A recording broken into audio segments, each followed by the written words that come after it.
Valley, Bill Harford recalls nocturnal milk workings.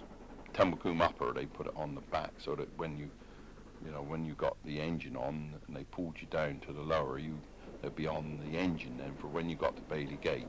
You'd have done hook the 2 or 3 milk tanks and then shunt them down and put them in the milk factory for them at night.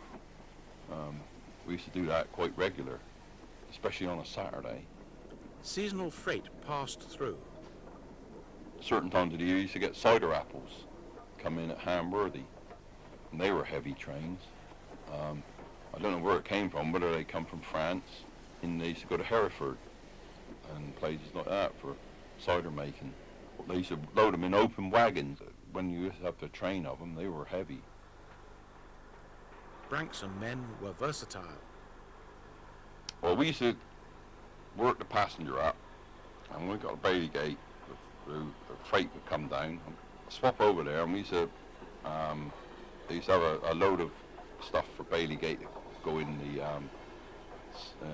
ordinary sidings for unloading, or it would be in the milk factory. But we always used to have the shunt the milk factory, but they never used to put the tanks on that train. They used to come down in the afternoon on a special train.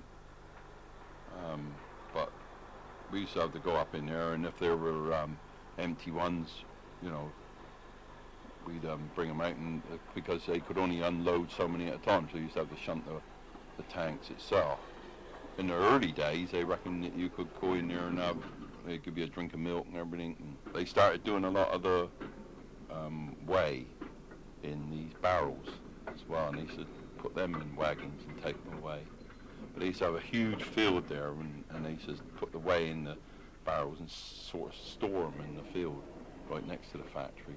I suppose that's what's left over after they made the cheese, because they used to make a lot of cheese in there.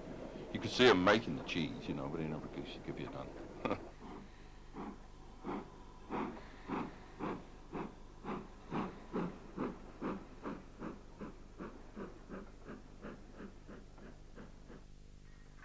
Standard classes worked alongside the 4Fs. The Armstrongs, which was the 060s, they had a smaller wheel and they were ideal for the freight. Shunting boys in the yard and pulling the freight trains, heavy freight trains over the Mendips. That's what they were built for. Some of them were built specifically for the S&D. They were good steaming engine, and they were powerful engines. And in the summertime, when you got them on a passenger service, you could still time the train with them. They used to rattle and bang, but at least you knew they was going to get there, keep going.